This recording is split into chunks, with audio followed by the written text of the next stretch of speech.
El sermón del pastor José Manuel Sierra se centra en el profundo significado de la Santa Cena, conectándola con la Pascua judía, destacando el sacrificio de Jesús como el Cordero de Dios. Explica que la Santa Cena no es solo un ritual, sino un recordatorio del cuerpo y la sangre de Jesús, derramados por los pecados de la humanidad. Enfatiza que la vida cristiana debe basarse en la obediencia y la confianza en Dios, en lugar de perseguir emociones o preocuparse por lo material, como enseña Mateo 6:33. Buscar primero el reino de Dios, y todo lo demás será añadido. También critica que los creyentes se demanden entre sí ante tribunales seculares, como en la iglesia de Corinto, llamando a resolver conflictos con amor y sabiduría divina. El sermón exhorta a la congregación a vivir en santidad, listos para hacer luz en el mundo, especialmente en los últimos tiempos llenos de desafíos. El mensaje es inspirador, instando a una confianza absoluta en el poder y el dominio de Dios, que trae paz y victoria. El culto le había dicho a Osman que me apetecía tomarme un café y un pastelito. Y entonces me fui, ¿cómo se llamaba aquello? Una milonga. Una milonga. Buenísima, era una milonga muy buena. Pero hoy nosotros vamos a comer otro tipo de alimento espiritual, porque no solo de pan vivirá el hombre, ¿verdad? Pero quiero hacer un poquito de historia para que cuando participemos del pan y del vino, sepamos lo que estamos haciendo y por qué lo hacemos. Lo que le quería decir, la Santa Cena es una celebración que viene de la fiesta de la Pascua. Ustedes saben que en la Biblia hay tres fiestas, o habían para los judíos tres fiestas de obligatorio cumplimiento. La primera del año, en el mes de Aviv, o el mes de la primavera, era la fiesta de la Pascua. Pascua en hebreo se dice Pesaj, y significa saltar. Y es que el ángel de la muerte en Egipto, dice la Biblia, que saltaba de una casa a otra y no entraba a herir a los primogénitos, porque habían puesto sangre en los dinteles y en la puerta, ¿se acuerdan? Y entonces la fiesta de la Pascua es una fiesta muy bonita que se celebra en Israel todos los años. Y después, 50 días más tarde, 50 días después de la Pascua, se celebra la fiesta de Shavuot o la fiesta de Pentecostés. Y ellos lo que recuerdan no es el derramamiento del Espíritu Santo como nosotros en el día de Pentecostés, sino ellos lo que recuerdan es que 50 días después de haber celebrado la Pascua en Egipto, recibieron la ley, recibieron la Torá por medio de Moisés en el monte Sinaí. Y al final, en este mes de octubre, precisamente en estos días, celebran la última fiesta religiosa del calendario, y es la fiesta de las cabañas, o la fiesta de Sukkot, o la fiesta de los tabernáculos, que es la que justamente en estos días están celebrando. Y al final de la fiesta tienen un día festivo que se llama la Simjat Torah, la alegría de la ley, la alegría de la palabra. Y estas son las fiestas de obligatorio cumplimiento.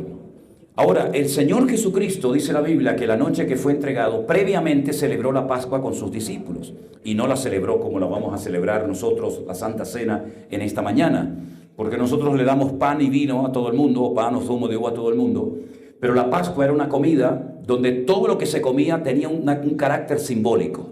Por ejemplo, tenían un plato con agua muy salada y mojaban hojas de lechuga, unas hierbas, y se las comían. Y eso les recordaba las lágrimas que vertieron en Egipto cuando fueron esclavos y el hisopo que utilizaron para pintar con sangre las puertas de las casas. Comían unas hierbas muy, muy amargas para recordar la amargura de la esclavitud. Por supuesto, el plato fuerte de la cena era el cordero, que tipifica la muerte del Cordero de Dios, que fue nuestro Señor Jesucristo. Bebían todos 4 copas de vino, no de zumo de uva, 4 copas de vino. Ustedes dirían, se pondría muy alegre, ¿no? Sí, se ponía muy alegre, sin lugar a dudas. Y cada copa de vino representaba una promesa que Dios le había dado al pueblo de Israel. El postre se llamaba caroset, era como un ladrillo de color canela para recordar que habían estado construyendo ladrillos cuando estuvieron en Egipto. Se está acoplando un poquito durante la esclavitud. Y todo eso se celebraba, pero había un momento que el pan, que no era pan, sino que era lo que se llama matzá, es como una galleta desaborida, sin sal, una galleta que no sabía nada, pues resulta, sube un poquitito, sí, ahí, pero fuera. El papá se levantaba y decía, este es el pan de aflicción que comieron nuestros padres en Egipto, comamos de él, lo partía y comenzaba a darle a cada uno de los miembros de la familia. Pero curiosamente el Señor Jesucristo esa noche, sabiendo que esa era la fórmula, la forma como tenía que partirse el pan, la matzá, no dijo eso, sino dijo, tomad y comed, porque esto es mi cuerpo que por vosotros es partido. Y haced esto en memoria de mí. No recordó promesas que se habían dado al pueblo de Israel cuando tomaban las copas de vino, sino que dijo, tomad y bebed, porque esta es mi sangre que por vosotros es derramada. Y todo lo cambió. Pero esa noche se comía con los zapatos puestos, generalmente se descalzaban, se relajaban, sino que estaban pendientes como si estuvieran a punto de emprender un largo viaje. Y era una fiesta muy cargada de un simbolismo realmente espectacular. Pero días antes de celebrar la Pascua, el sumo sacerdote, el representante de toda la casta sacerdotal de Israel, se iba hacia el sur, salía de Jerusalén y se iba hacia el sur, más o menos como unos 8 kilómetros aproximadamente, llegaba a un pueblecito llamado Betlehem o Belén, la casa del pan. Y allí él tenía que contactar con los pastores que cuidaban los rebaños de las ovejas. ¿Se acuerdan? ¿Les suena esto? Y tenía que escoger 2 corderos sin defecto, perfectos, y llevarlos a Jerusalén para que durante una semana los examinaran y vieran si cumplían todas las leyes para poder ser sacrificados posteriormente en el día de la Pascua. Y cuando el sumo sacerdote venía y se veía que venía con los 2 corderitos caminando hacia Jerusalén, toda la ciudad salía a recibirle, y entonces la ciudad comenzaba a decir, Baruch haba Beshen Adonai, que significa bendito el que viene en nombre del Señor. Pero días antes de que llegara el sumo sacerdote, el Señor Jesucristo no entró por ese lugar, sino que entró por la puerta del este, que hoy permanece cerrada, y la gente salió a recibirle exactamente diciéndole lo mismo que le decían al sumo sacerdote, bendito el que viene en el nombre del Señor. Y los sacerdotes se enfadaron con sus discípulos y le dijeron, dile a la gente que se calle, porque esto no se le tiene que decir a este hombre, sino al sumo sacerdote. Y fue cuando el Señor Jesucristo dijo, si estos se callan, las piedras hablarían. Y esos 2 corderos se llevaban, uno se sacrificaba en el templo como sacrificio por toda la nación, y había un ritual que se echaban suertes. Y en el día del Yom Kippur, uno de esos corderos se mandaba a Azazel, se mandaba al desierto, y se llevaba simbólicamente todos los pecados del pueblo. Y cuando ese animal moría en el desierto, en Jerusalén se sacrificaba el otro cordero que había quedado vivo.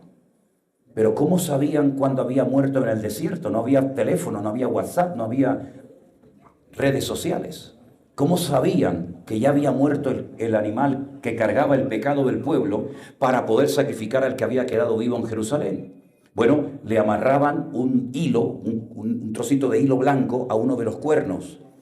Y cuenta la historia que cuando el animal moría, el otro que estaba en Jerusalén, el cordón se convertía en color grana, en color rojo. Y sabían que ya el animal había muerto. Siempre fue así durante siglos. No era ningún truco de magia, sino era algo que realmente era algo maravilloso. Pero el Talmud dice que después de la muerte de Jesucristo, nunca más ese cordón cambió de color, porque el verdadero cordero que tenía que morir ya había muerto en la cruz del Calvario, que fue el Señor Jesús. Aleluya. Impresionante, impresionante, tremendo, tremendo, ¿verdad? Increíble. Así que ya no estamos en una época de sacrificios, aunque sabemos que, por ejemplo, dentro de la religión católica, lo más importante de una misa es el sacrificio de la misa. Entonces se van a dar cuenta que en todas las iglesias católicas del mundo, en todas, da igual al país al que usted vaya, cuando usted entra a una iglesia católica, usted va por el pasillo central y usted va a ver que siempre al final del pasillo central, en la plataforma, lo que aparece es el altar mayor. Es un altar. ¿Y un altar para qué era? Para hacer sacrificios. Y al lado del altar mayor hay un pequeño púlpito donde se leen los sagrados evangelios. Cuando usted entra, por ejemplo, a una iglesia evangélica, usted no va a ver que en el centro hay un altar, sino que lo que hay es un púlpito donde se predica la palabra de Dios. Porque ya no estamos en tiempo de sacrificio, ya el sacrificio perfecto lo hizo Cristo por nosotros hace 2000 años.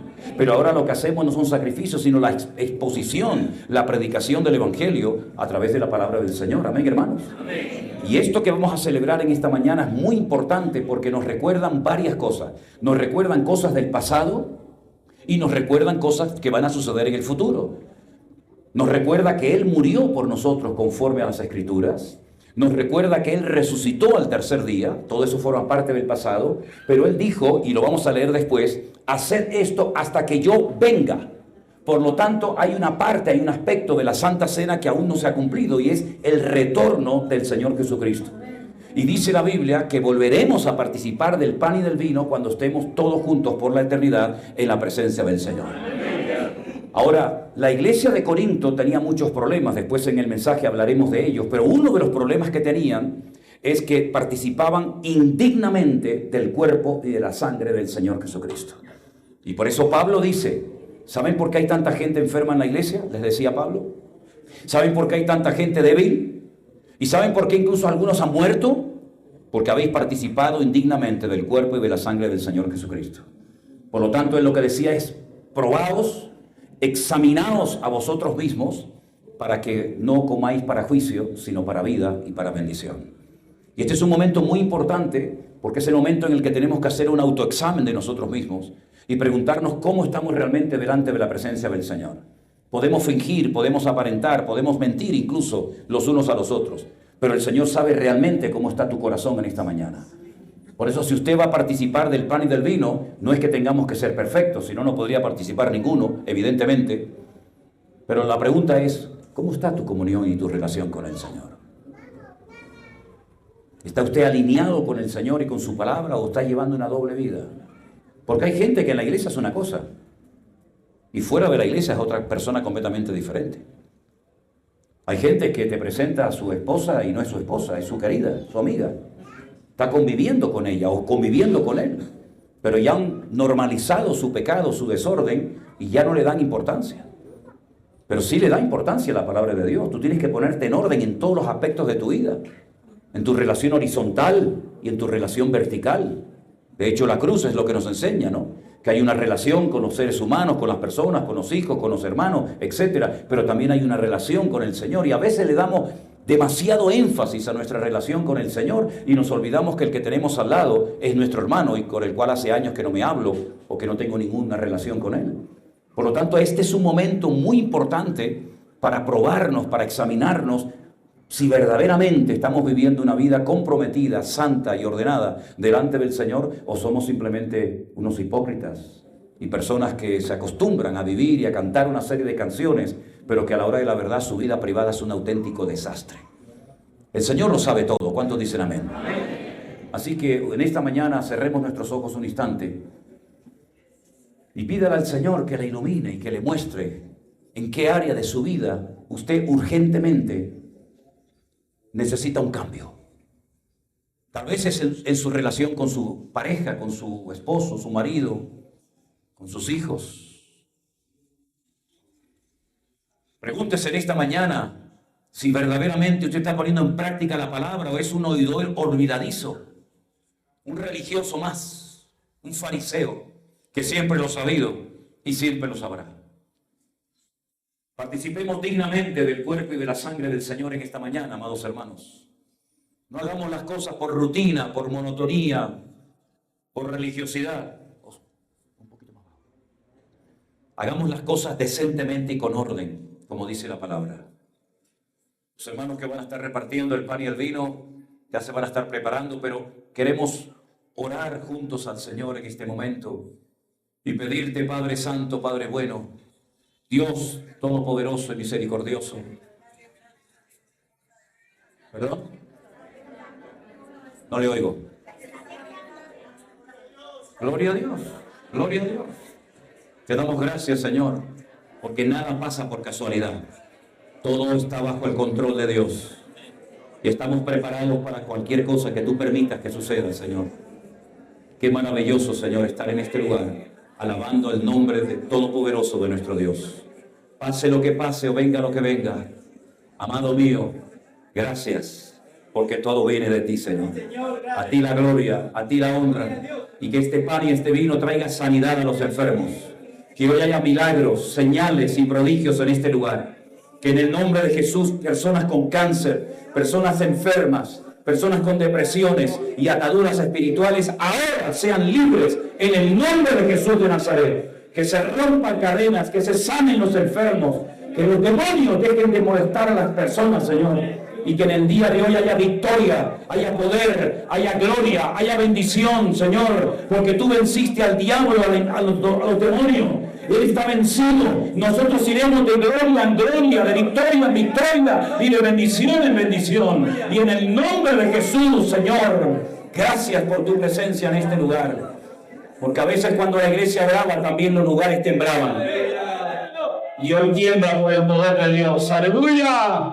¡Gloria a Dios! ¡Gloria a Dios! O es que nos hemos olvidado. O nos hemos olvidado que cuando los cristianos oraban en Jerusalén, también temblaba la iglesia. O nos hemos olvidado que cuando Pablo y Silas, torturados en la cárcel, cantaban al Señor, también temblaba la cárcel. Pues ya es tiempo de que Colombia tiemble bajo el poder de nuestro Dios. ¡Aleluya! ¡Y a su nombre! ¡Y a su nombre! ¡Aleluya! ¡Amén! Póngase de pie conmigo en esta mañana. Y mientras los hermanos comienzan a repartir el pan y el vino, esperamos juntos, cantamos esta alabanza a nuestro buen Dios. Gracias, mi Señor Jesús. Aleluya. Muchas gracias. Gracias, Señor. Gracias, mi Señor Jesús. Me he dado en tus brazos, me has dado y me has dado de tu amor has derramado en mi corazón. Amén. No sabré agradecerte lo que has hecho por mí, solo puedo darte ahora mi canción.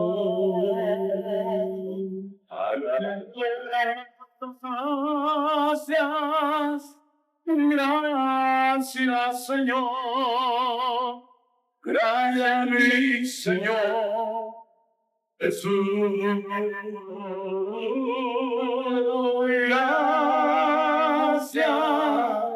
Gracias, Señor. Gracias, mi Señor Jesús. Amén. Tu vida entregaste por mí. Y de eterna regalaste por mí. La tu sangre me dará al de tu desear. Puedo llegar consoladamente ante un día. Vaya tu mano conmigo. Gracias, Señor. Gracias, mi Señor. Eso. Porque doy gracias. Gracias, Señor. Aleluya.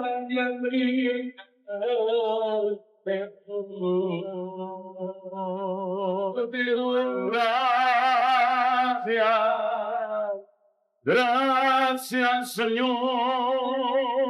Gracias, mi Señor Jesús.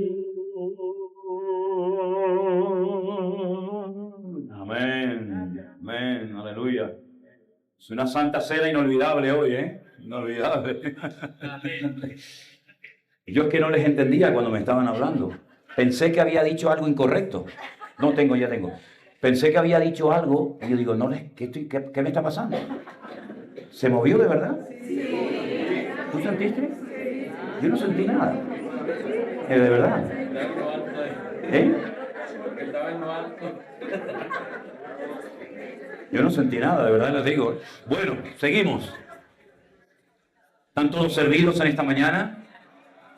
Levante la mano los que les falta para que los sugieres vayan y les repartan. No sé si a lo mejor se quedó corto, ¿no? Porque parece que hay como más gente que va a celebrar. 300 se hicieron. Si ven que faltan, lo que puede hacer la persona que está a su lado, van a traer más. Bueno.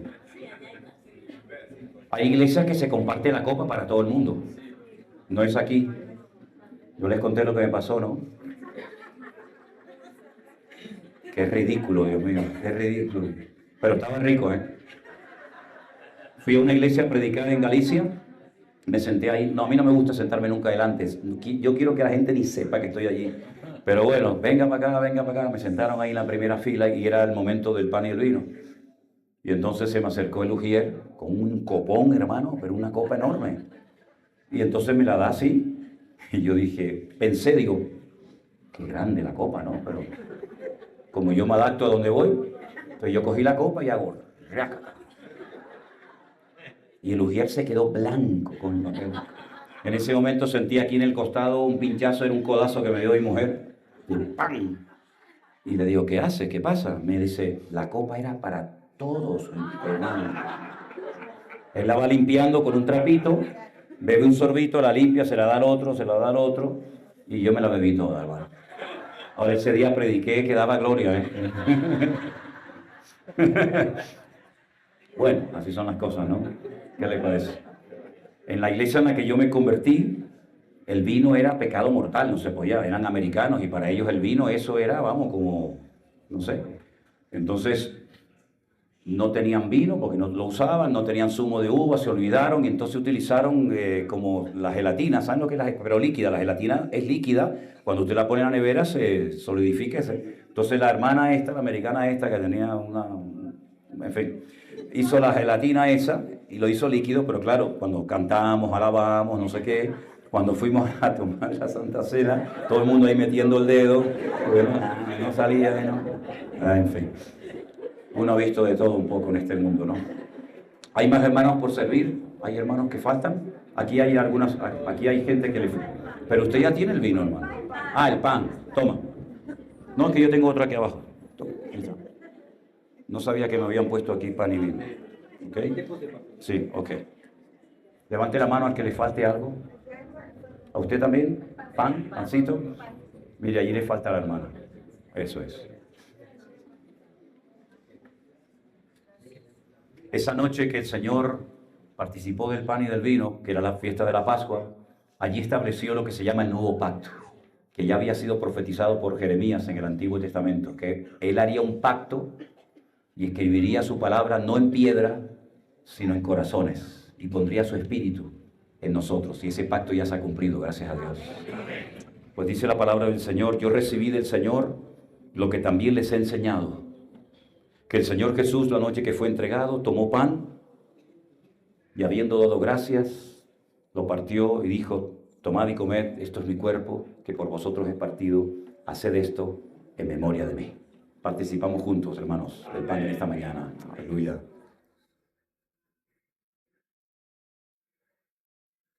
Gracias, Señor Jesús. Aleluya. Asimismo tomó también la copa después de haber cenado, diciendo, esta copa es el nuevo pacto en mi sangre. Haced esto todas las veces que la bebiereis en memoria de mí. Así pues, todas las veces que comieres de este pan y bebieres de esta copa, la muerte del Señor anunciáis hasta que Él venga. Participamos de la copa, hermanos. Aleluya. Dele gracias al Señor en esta mañana. Gracias, Señor. Aleluya. Gracias, Señor. Te alabamos. Te alabamos. Aleluya. A ti la gloria. Gracias, mi Señor. Aleluya. Gracias, mi Señor. Te adoramos, oh mi Señor amado. Aleluya. Yo te doy gracias. Gracias, Señor. Gracias, Señor. Gracias, mi Señor. Jesús. Yo te doy gracias. Gracias, Señor. Gracias a ti, Señor. Díganlo una vez más en esta mañana. ¿Dónde vamos? Gracias. Aleluya. Señor. Gracias. Jesús. Fuerte ese aplauso a nuestro Dios. A ti la gloria, la alabanza y el honor. Amén. Amén. Saluda al hermano que está a su lado en esta mañana. Dígale, Dios le bendiga. Déjame saludar a este muchacho. Llevo todo el rato. Mira, voy a saludar. Dios te bendiga. ¿Vienes por primera vez? ¿Sí? ¿Ya has venido? Bienvenido. Me alegro mucho de que estés con nosotros. Ah, sí, ay, qué bueno, qué bueno. Bendiciones para todas. Bendiciones. Que Dios les bendiga y les guarde. Bendiciones. Dios te bendiga, hermana. Me alegro verle. ¿Cómo está usted? Bendiciones. Dios te bendiga. Hermana, Dios le bendiga. Bendiciones. Amén. Gracias al Señor. Amén. Amén, hermanos queridos. Como dijo el pastor Osman, los niños pueden salir a sus clases. Los demás nos quedamos aquí. Tome asiento, por favor, si es tan amable. Gracias, Señor. Dios es bueno. Y para siempre su misericordia. Aleluya.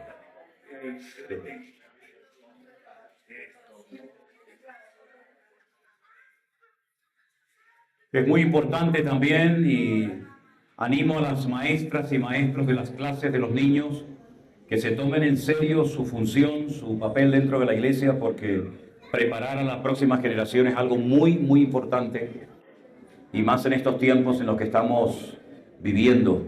Enseñarles la palabra de Dios a los chicos, a los adolescentes, a los niños es muy, muy importante, pero que también los padres en sus casas lo hagan, ¿verdad? Que no dejen toda la carga y responsabilidad en las escuelas dominicales de la iglesia, sino que también en casa los niños aprendan a orar, a leer la palabra, a servir al Señor y a prepararse. Es algo muy, muy importante en este tiempo, porque el enemigo no quiere que la familia, nuestras familias, se mantengan unidas y bendecidas. Y están tratando de luchar con uñas y dientes para que esta próxima generación acepte cosas antibíblicas y aberrantes como si fueran parte de una vida normal, cuando es todo lo contrario. Por lo tanto, oremos siempre por los niños de la iglesia, por las maestras de la escuela dominical, para que hagan un papel importante como el que están haciendo. Amén, hermanos. Quiero llevarles a 1 Corintios, la carta de Pablo a los Corintios en el capítulo 1. Voy a estar leyendo unos textos desde el versículo 4 en adelante, por favor. 1 Corintios, capítulo 1, a partir del versículo 4.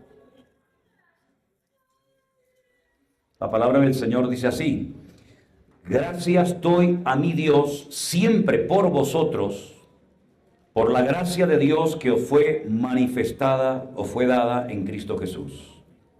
Porque en todas las cosas fuisteis enriquecidos en Él, en toda palabra y en toda ciencia, así como el testimonio acerca de Cristo ha sido confirmado en vosotros, de tal manera que nada os falta en ningún don, esperando la manifestación de nuestro Señor Jesucristo, el cual también os confirmará hasta el fin, para que seáis irreprensibles en el día de nuestro Señor Jesucristo.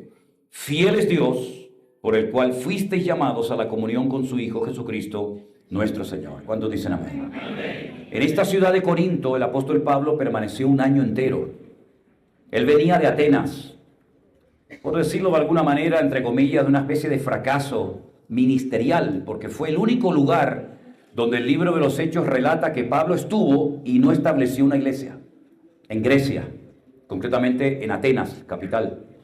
La Biblia dice que él, utilizando toda la sabiduría que tenía, todo el conocimiento que tenía, que era muchísimo, pues intentó impresionar un tanto a los atenienses. Incluso menciona en su discurso, que lo tenemos en el libro de los Hechos, cuando fue a predicar al Areópago, ese auditorio donde estaban allí todas las personas atentas a su mensaje. Él incluso utilizó, o mejor dicho, usó frases de famosos poetas griegos, y era una especie como de demostrar que él también era muy elocuente y muy sabio, y etcétera, etcétera. Pero allí no estableció iglesia. Cuando él baja a la ciudad de Corinto, él dice que se propuso en su corazón no volver nunca más a utilizar ese sistema para alcanzar a las almas para Cristo.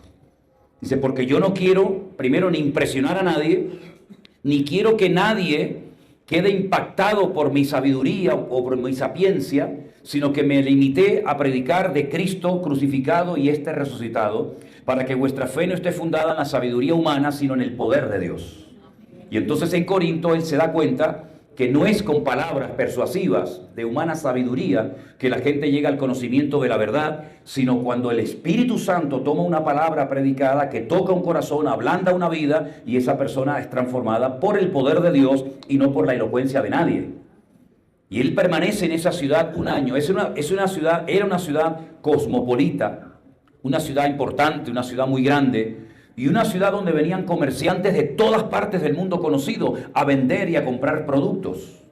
Y entonces lo que pasaba en Corinto es que había templos de todos los tamaños y colores y creencias, para que los comerciantes, los que pasaban por allí o vivían allí, estuvieran contentos y cada uno fuera al templo suyo, de su religión o de su culto, a adorar a Dios. Él establece allí una iglesia poderosa, una iglesia muy bonita, la famosa iglesia de Corinto, y permanece un año y la pastorea y la atiende. Y por la iglesia pasaron diferentes ministerios, pero llegó el momento que tiene que marcharse a otro lugar. Y cuando él está fuera de la iglesia, comienza a recibir por parte de una familia de la congregación, que era la familia de Cloé, noticias negativas, noticias tristes acerca de la situación de la congregación. Le dicen que la iglesia internamente se ha dividido, que la iglesia tiene problemas de inmoralidad, que la iglesia tiene problemas con la doctrina, que hay desórdenes en la congregación, etcétera, etcétera. Y Pablo de verdad que se queda impactado y escribe una carta, que es esta que tenemos en nuestras manos. Después escribiría una segunda carta, que también la tenemos, y a través de estas cartas él intenta ayudar a la iglesia a encaminarla por el buen camino y a mostrarles que una cosa es ser utilizados en cualquiera de los dones del Espíritu Santo en un momento determinado, y otra cosa es el fruto y la madurez de la persona. Pablo felicita, como hemos leído en esta mañana, a la iglesia, porque ellos sabían moverse en el terreno, en el mundo de los dones del Espíritu Santo. Ya lo he dicho en otras ocasiones, solamente lo recuerdo, que el tema de los dones del Espíritu Santo, es decir, las herramientas que el Espíritu Santo le da a la iglesia, al creyente, para poder ser eficaz en el reino, aparecen en Romanos capítulo 12 y también en Primera de Corintios capítulo 12. Ahí están los dones que existen, y si no está el que usted cree que tiene, es porque eso no es un don. Tal vez es un talento, tal vez es una habilidad, tal vez es algo que usted ha aprendido a través de la práctica o como sea, pero no es un don espiritual. Los dones del Espíritu, repito, están en Romanos 12 y en Primera de Corintios capítulo 12. Ahí aparecen, ¿verdad? El don, por ejemplo, de la profecía, el hablar en lenguas, el discernimiento de espíritus, palabra de sabiduría, palabra de fe, servicio, misericordia, presidir, organizar, etcétera, etcétera. Entonces el apóstol Pablo se da cuenta de que la iglesia, en ese terreno de los dones del Espíritu Santo, es decir, en el hacer cosas, han aprobado con buena nota.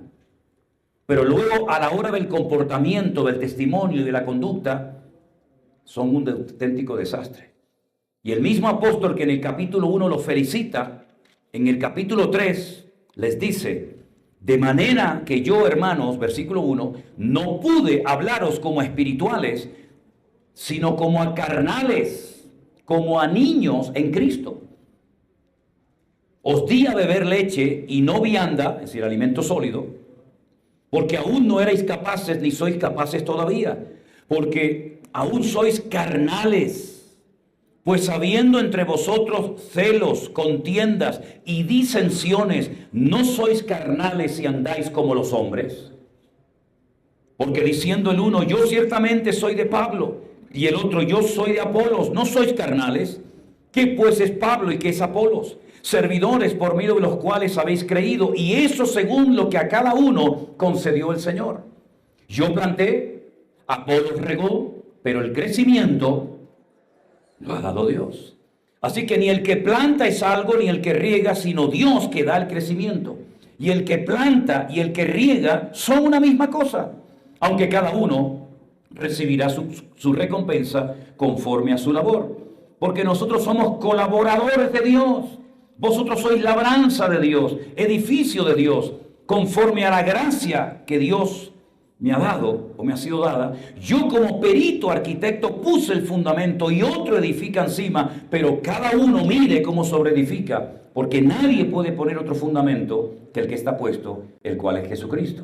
Si Pablo intenta demostrarle a la iglesia, a los creyentes de la iglesia de Corinto, que Dios utiliza gente, lo utilizó a él para fundar la iglesia, lo utilizó a él para llevar a miles a los pies de Cristo, pero luego también utilizó a otro ministerio llamado Apolos para traer más enseñanza, más renovación espiritual, más profundidad en las Escrituras. Este es el Apolos del cual el libro de los Hechos dice que era un varón ferviente de espíritu y poderoso en las Escrituras, ¿se acuerdan?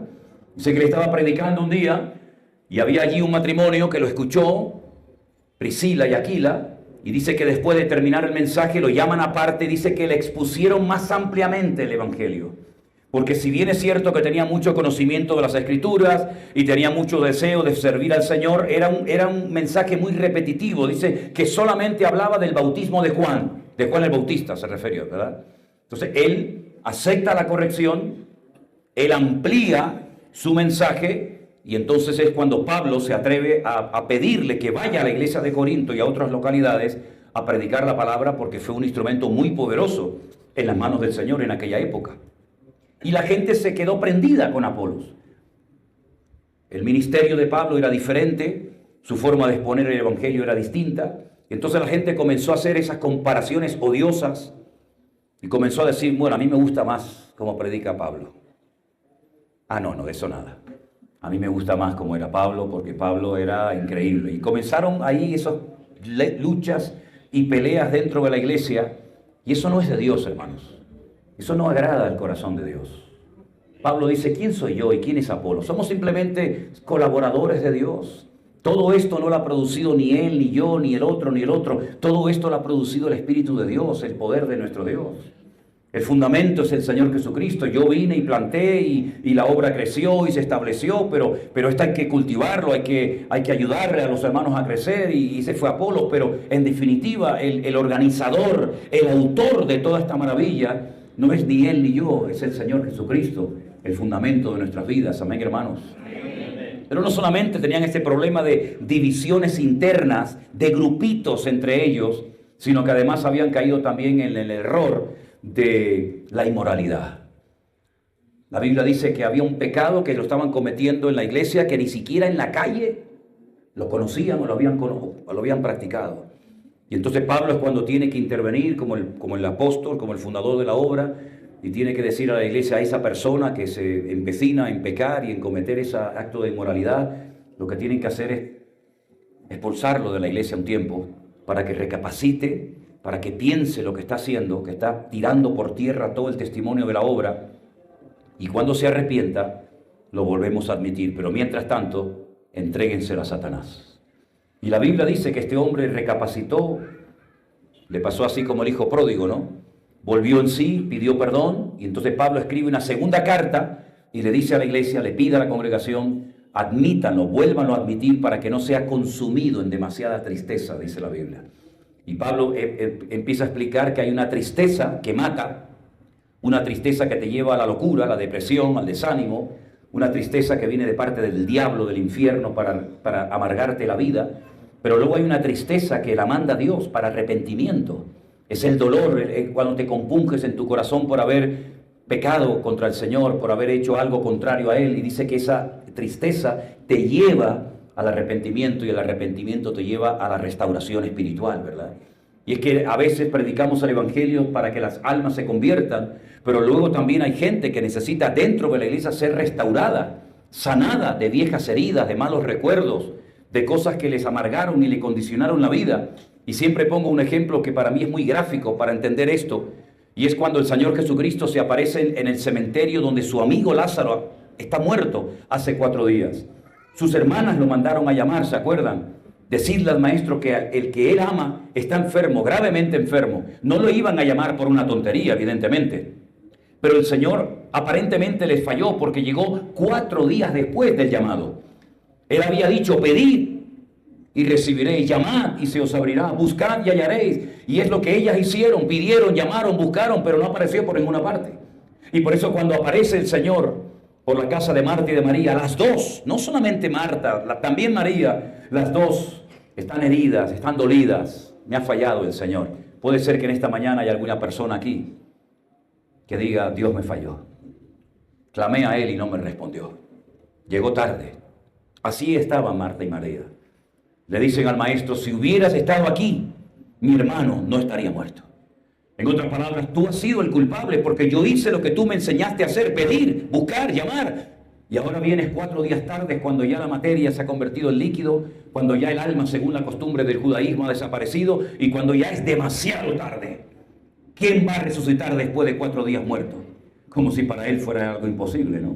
¿O es que acaso no van a resucitar personas que llevan miles de años muertas? Vamos al cementerio. Y cuando llega al cementerio, yo estuve una vez en la tumba de Lázaro. Yo estuve dentro de la tumba de Lázaro. Es un pueblecito árabe. Y me metí dentro de la tumba de Lázaro. Tiene como una escalera de piedra, así de caracol, bajas. Y le dije a los hermanos que estaban fuera esperándome, griten mi nombre con todas sus fuerzas. Y yo no oía nada. No se oye nada. Pero la Biblia dice que cuando él pidió que quitaran la piedra, las hermanas le dijeron, Señor, si quitas la piedra va a salir un olor terrible porque aquí hace mucho calor, el cuerpo ya ha entrado en un proceso irreversible de descomposición y el Señor le dijo, yo soy la resurrección en la vida, ¿sabes? El que esté muerto, pero que cree en mí, volverá a la vida. Y entonces dice que lo llama por nombre y dice, Lázaro, sal fuera. Y la palabra de Dios dice que Lázaro salió, no caminando porque no podía caminar, sino dando brinquitos como los canguros, dando saltitos, porque lo habían envuelto en ese sudario, en esas telas, en esa sábana, ¿verdad? Una especie de, no es embalsamar, pero casi. Y entonces cuando él se va, le dice a la multitud, desatadlo y dejarlo ir.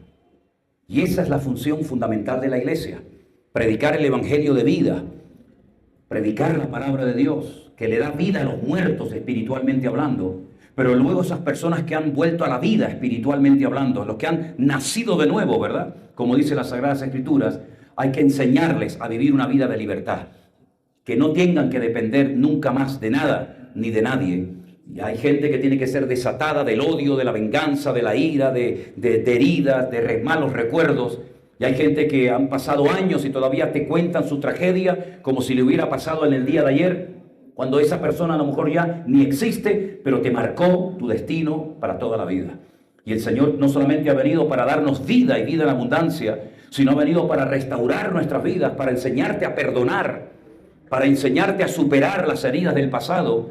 Porque yo hace mucho tiempo compuse una canción y una de las frases dice, una de las estrofas dice, las heridas no pueden ser como los tatuajes que quedan en la piel y que nadie puede borrar. Hay que aprender a perdonar, hay que aprender a perdonar.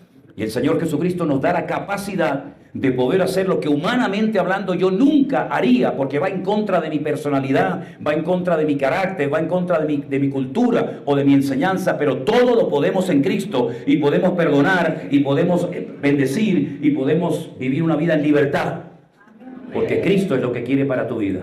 Que tú no seas un esclavo de lo que tu papá te hizo o de lo que aquel pastor te dijo.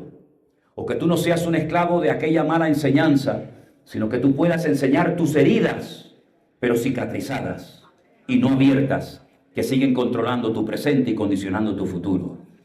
Entonces la iglesia de Corinto había entrado en un proceso terrible porque estaban perdiendo la santidad, y cuando se pierde el respeto, la santidad en una iglesia, esa iglesia está condenada a muerte.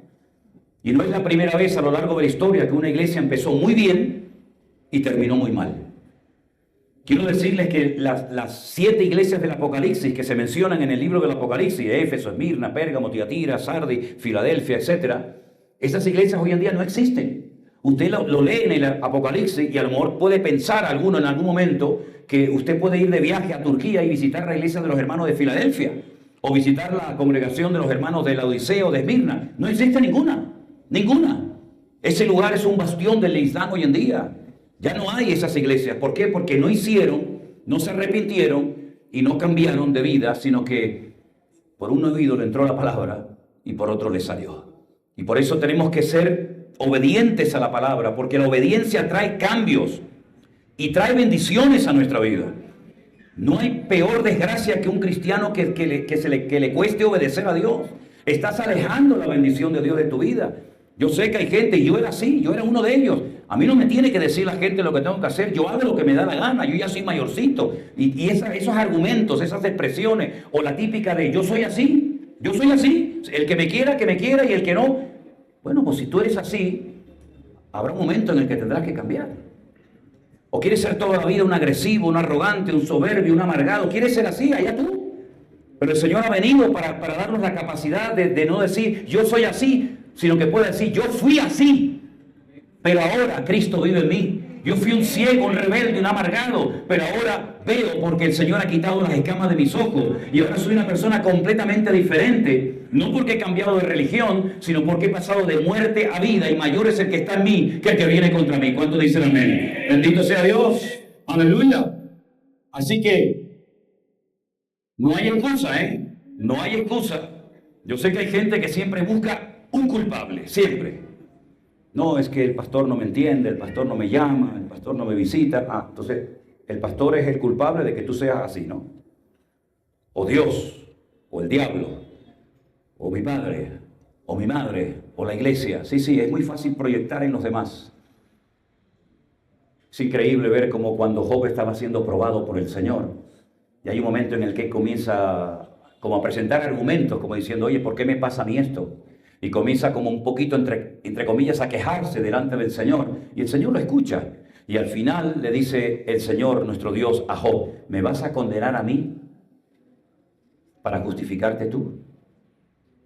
No busques culpables fuera de ti. Puede ser que a lo mejor hayas sido víctima de algo, de alguien. Pero la Biblia dice que en Cristo somos más que vencedores. Y ni la muerte, ni la vida, ni ángeles, ni principados, ni potestades, ni lo presente, ni lo porvenir, ni lo alto, ni lo profundo, ni ninguna cosa creada nos podrá separar del amor de Dios en Cristo Jesús, Señor nuestro. Antes bien, en todas estas cosas somos más que vencedores. Por lo tanto, lo que tienes que hacer es aplicar en tu vida toda la capacidad espiritual, todo el potencial que el Señor ha depositado dentro de ti para poder vivir una vida cristiana victoriosa como cabeza y no como cola. Porque eso es lo que dice la palabra de Dios, que el que obedece estará siempre arriba y no abajo, será cabeza y no será cola, prestará y no tendrá que pedir prestado a nadie. En otras palabras, trae cambios radicales a la vida cuando una persona se somete a Dios, se sujeta a Dios, aunque no entienda lo que está pasando, y obedece al Señor a pesar de las circunstancias. Obedecer al Señor cuando te agrada lo que te pide, eso no le cuesta a nadie. Pero ahí se ve el nivel de madurez de una persona. En el nivel de madurez se nota cuando tú obedeces, cuando tú acatas la voluntad de Dios, aunque no entiendas nada, aunque estés llorando y sufriendo, pero yo sé que mi Dios es bueno y para siempre su misericordia. La iglesia empezó, algunos, a criticar a Pablo, comenzaron a criticarle, comenzaron a decir cosas referente a él. Otro pecado también de la iglesia, la murmuración. Mira, si por algo le doy gracias a Dios por el Centro Evangélico Vida Nueva, no digo que no haya casos, tampoco quiero presumir y estar aquí aparentando de nada. Pero nuestro ministerio no se caracteriza por ser un ministerio de gente criticona. Sinceramente, no digo que no haya casos, ¿vale? Pero saben que la crítica es un daño terrible. Criticamos a este, criticamos a la otra, criticamos al pastor, criticamos a la hija del pastor, criticamos al músico, Eso, gracias al Señor, que yo sepa, pues no es la tónica, no es lo habitual en nuestras congregaciones, cosa que es habitual y frecuente en otras iglesias donde se comen unos a otros y después, gloria a Dios, aleluya, ¿verdad? En la iglesia de Corintios entró la crítica, pero también con la crítica abrieron una puerta y comenzaron algunos hermanos a dudar de la resurrección. Y por eso hay un capítulo monográfico entero, que es el capítulo 15 de Primera de Corintios, donde Pablo explica lo que es la resurrección, que no se había producido, que la resurrección es una realidad, etcétera, etcétera. Pero después había otro problema, yo creo que aún mayor, y eran problemas en matrimonios miembros de la iglesia. Y ahí hay un capítulo entero, que es el capítulo 7 de Primera de Corintios, que se titula Problemas en el matrimonio. Porque no significa que usted, por ser cristiana o creyente, no vaya a tener nunca ningún problema en su matrimonio. Claro que los puede haber, de mucho tipo. Pero una vez más, en la palabra del Señor, tenemos la respuesta y la solución a todos nuestros quebraderos de cabeza. El apóstol Pablo habla de hermanas que son creyentes y su marido no. ¿Cómo actúo? ¿Qué hago? Él no es creyente, no me quiere acompañar a la iglesia. ¿Cómo hacemos con nuestros hijos? O viceversa, él es creyente y él no. Bueno, usted no tiene que inventarse nada. La vida cristiana ya está todo planificada y escrita y revelada en las palabras de Dios, y lo escrito no necesita ningún tipo de confirmación. Si usted tiene problemas en su matrimonio, no hay dos iguales, evidentemente, la palabra del Señor nos da la enseñanza necesaria para saber cómo tengo que comportarme en todo momento. Y no solamente eso, sino que además en la iglesia de Corinto había un problema grave, y es que todo lo que estaba sucediendo dentro de las paredes de la congregación afectaba el testimonio público de la iglesia. Y eso es algo que sí tenemos que tomarnos muy, pero que muy en serio. Cuando usted mañana se vaya a su trabajo, a su oficina o a donde sea, usted está representando en cierta manera a un ministerio, a una iglesia, a unos pastores. Su testimonio puede elevar el prestigio, la gloria del Señor en un lugar, o puede tirar por tierra el testimonio y el trabajo de muchas personas. Usted tiene que ser una luz en el lugar donde se encuentra y no ser una piedra de tropiezo. Que la gente no diga nunca, este es cristiano, esta es cristiana, por favor. Ahí son todos iguales. ¿Han oído esa frase alguna vez? ¿Verdad? Y juzgan y paga justo por pecador. Y juzgan a todos por igual. ¿Qué responsabilidad tan grande tú tienes, hermano? Yo sé cuáles son las mías. Pero qué responsabilidad tienen todos y cada uno de ustedes de mantener el testimonio del Señor, y que la gente, mira, tal vez no le gusten nuestras canciones, tal vez no le guste nuestro estilo de vida, lo entiendo, pero que nunca te señalen con el dedo diciendo realidades, diciendo verdades, sino que digan, este hombre y esta mujer viven lo que predican y son testimonio en el trabajo, en la universidad, en donde sea. Y eso es lo que va a traer a las multitudes a los pies de Cristo. ¿Cuántos dicen amén? La iglesia de Corinto entró en un periodo de crisis. Hay diferentes etapas a lo largo de la vida cristiana, tanto a nivel ministerial, a nivel de iglesia. Gracias al Señor, yo creo que en este momento nosotros estamos en un momento maravilloso, en un momento precioso, de amor, de unidad, de apoyo mutuo, de unidad en el liderazgo entre los pastores. Todo eso lo tenemos que aprender a conservar y a valorar. Porque yo digo que hay cosas que nosotros no podemos producir, pero sí podemos conservarlas. Por ejemplo, cuando usted se compra una lata de melocotones o de peras en almíbar o piña en almíbar, usted no ha producido, usted no puede producir esos frutos, pero sí puede conservarlos. El que inventó la comida enlatada fue Napoleón, porque él decía, ¿cómo le hago llegar la comida a mis soldados que están a miles de kilómetros? Entonces a él se le ocurrió enlatarla al vacío y se las mandaba a los soldados y podían durar años esas comidas conservadas. Nosotros no podemos producir paz, pero sí podemos mantener la paz entre nosotros. Nosotros no podemos producir amor, el amor lo produce Dios, pero sí podemos cultivarlo y practicarlo entre nosotros. Amén, hermanos. Por lo tanto, hay un área muy importante de responsabilidad personal que nos corresponde a todos y a cada uno de nosotros. Y el Centro Evangélico Vida Nueva pasó de ser una iglesita ahí perdida en una isla que la gente ni sabía dónde estaba, a ser un ministerio que mucha gente lo conoce, que mucha gente sabe, que estamos en las redes, en YouTube, en Facebook, por aquí, por allá. Y es una tremenda responsabilidad la que el Señor ha puesto sobre nuestros hombros de dar un buen ejemplo y de dar un buen testimonio. Y tenemos que estar abiertos a la corrección, a ser corregidos, a ser tratados, porque una persona, si quiere ser usada por el Señor, tiene que ser previamente tratada por el Señor. ¿Cuándo dicen amén? Una persona que no ha sido restaurada en diferentes áreas de su vida, si se le da autoridad, si se le da poder, puede ser una bomba y puede ser un peligro. La palabra del Señor nos dice que el mismo Pedro tuvo que ser restaurado antes de poder otra vez volver a servir al Señor. Tenemos que ser restauradas en muchas áreas de nuestra vida. Así que no tenga prisa, no se apresure a hacer algo antes de que el Señor primeramente haya hecho algo importante y un cambio transformador en tu vida. Porque repito, antes de ser usados, tenemos que ser previamente tratados por el Señor. Y hay muchos ejemplos en la Biblia de personas que fueron tratadas durante años para ser usados muy poquito tiempo. Por ejemplo, Moisés tuvo 40 años aparentemente sin hacer nada, cuidando ovejas. en el desierto que ni siquiera eran de él, eran de su suegro. Pero en esos 40 años el Señor lo trató. El Señor cambió su forma de ser. El Señor lo humilló. Y cuando el Señor lo vuelve a llamar 40 años más tarde, cuando aparentemente ya es demasiado anciano, es cuando está preparado para poder servir al Señor. Alguna gente dice, bueno, eso de seminarios o de prepararse para servir al Señor, eso no es bíblico, ¿ah, no? ¿Cuánto tiempo estuvo el Señor Jesucristo tratando y moldeando a sus discípulos, hermanos? Con el mejor maestro, el mejor evangelista, el mejor profeta. Tuvo 3 años con los discípulos. Y les enseñó a convivir, a pesar de que entre ellos no era fácil la convivencia. Fíjese que, por ejemplo, uno de ellos trabajó para el Imperio Romano. Mateo fue un recaudador de impuestos del enemigo, del imperio, del imperialismo de la época. Y sin embargo, después en su lista de discípulos tenía un celote. ¿Qué era un celote? ¿Un terrorista? ¿Un guerrillero? ¿Un paramilitar? Y los pone a los dos juntos. A uno que trabajó para el Imperio Romano y a otro que lo que quería era matar al Imperio Romano. ¿Y cómo van a convivir esas dos personas? Van a estar todo el día discutiendo. Sin embargo, después terminaron dando los dos la vida por el Señor Jesús. Les enseñó a trabajar juntos, a soportarse. ¿Se acuerdan cuando Juan se encontró a uno que no seguía al maestro y que hacía cosas por ahí aparentemente por su cuenta? Y le dijo al maestro, por ahí hemos encontrado a uno que hace cosas pero no está con nosotros, no es de los nuestros. ¿Quieres que ore para que caiga fuego del cielo y lo destruya? Muchacho, ¿este quién es? Y el Señor Jesucristo le dice a Juan, oye, eres como un trueno. ¿Cómo vamos a orar para que la gente se queme? Déjalo. Y ese hombre que era fuerte de carácter, capaz de pedirle al Señor, déjame que ore para que caiga fuego del cielo y lo destruya, después es el discípulo del amor, el que más habla del amor. Miren sus cartas, 1, 2, 3 de Juan, miren su evangelio espectacular. Es decir, uno puede cambiar si se deja cambiar y tratar por el Señor.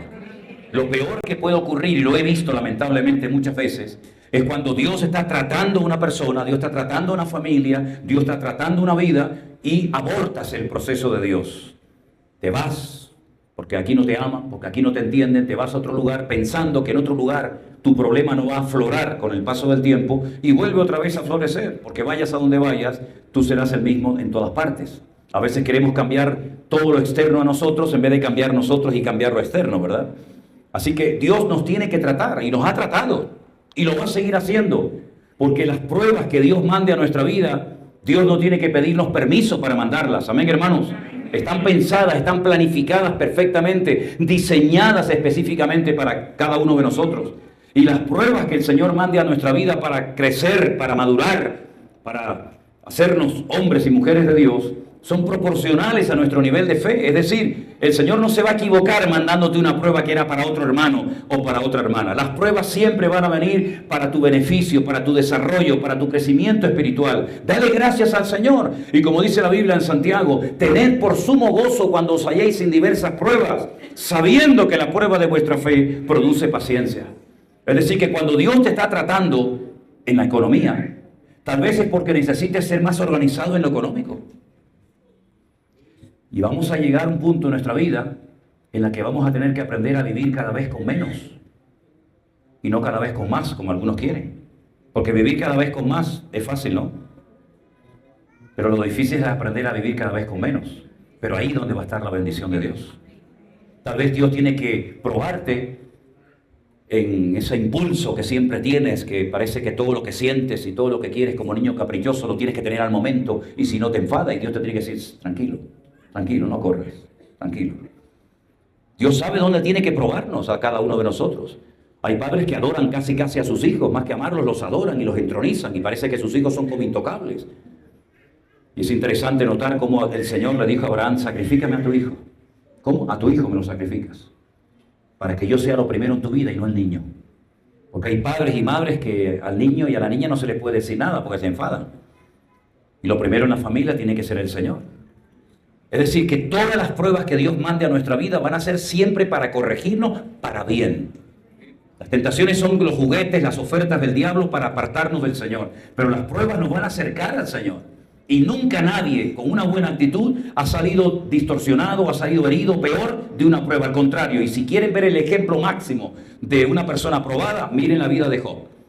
Dios fue el que permitió Todo ese tipo de pruebas, Dios utilizó a veces al enemigo porque a veces lo utiliza como una pieza de ajedrez, ¿verdad? Pero Job salió más fortalecido, Dios salió más bendecido y Job era un hombre de Dios tremendo antes de ser probado, Pero cuando salió de aquellas pruebas terribles en lo económico, en lo familiar, en el aspecto físico, etc., él llegó a decir, y está escrito en la Biblia, de oídas te había oído, mas ahora mis ojos te ven. Hambre, ahora mis ojos te ven. Es decir, él descubrió aspectos de la naturaleza y de la esencia del Señor en las pruebas que antes no conocía de parte del Señor. Si tú nunca has estado enfermo, ¿cómo sabes que Dios sana? Si tú nunca has estado deprimido o triste, ¿cómo sabes que Dios te puede quitar esa atadura y esa losa terrible sobre tu vida? Hermano, Dios te va a hacer pasar por distintas experiencias, no solamente para que descubra lo poderoso que es Dios, sino para que después, con el trato que Dios te ha tratado y bendecido, tú puedas bendecir y tratar y ayudar a otras personas a lo largo de tu vida. Así que no hay tiempo perdido, no hay cosas que Dios hace porque no tiene otra cosa que hacer, sino que Dios tiene un propósito de vida, un diseño de vida, y lo que tenemos que hacer es adaptarnos al Señor, obedecerle, y la bendición a veces ni la tienes que buscar ni pedir, te encuentra donde te encuentres. La Biblia dice en el Salmo 23 que el bien y la misericordia me seguirán, a mí me seguirán todos los días de mi vida. Hay gente que va detrás de los dones, va detrás de la unción, va detrás de no sé qué. Usted no tiene que ir detrás de nada ni de nadie. Usted tiene que seguir al Señor. Y siguiendo al Señor, todo vendrá por añadidura. Buscad primeramente el reino de Dios y su justicia, y todo vendrá por añadidura. Amén, amén.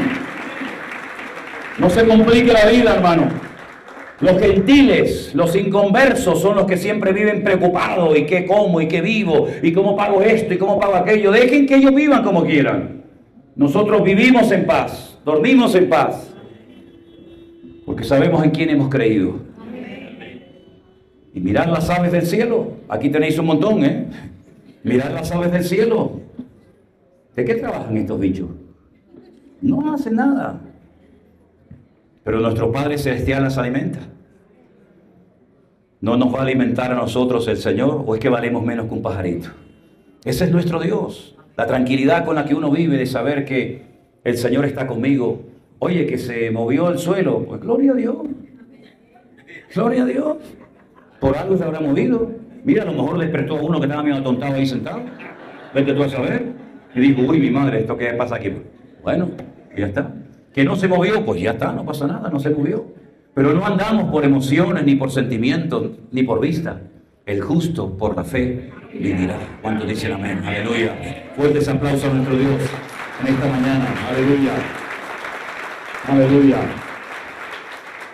Y finalmente uno de los grandes, gravísimos problemas que cometieron algunos de los miembros de la iglesia de Corintios fue que se denunciaron los hermanos yendo a los tribunales del mundo para denunciar a un hermano por algo que había hecho.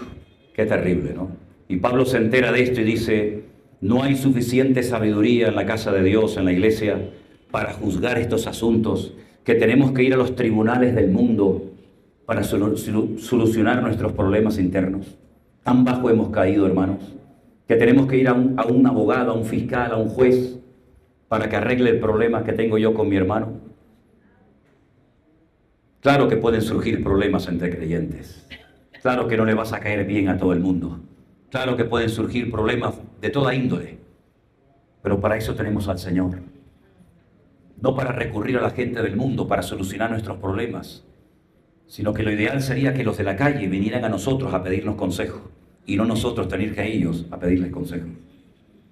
Yo estoy plenamente convencido que muchos jóvenes que están estudiando, por ejemplo, psicología, o están estudiando derecho, o están haciendo otras carreras, yo estoy plenamente convencido que llegará un momento en el mundo en el que los inconversos tendrán que venir a los creyentes a pedirles ayuda y a pedirles auxilio.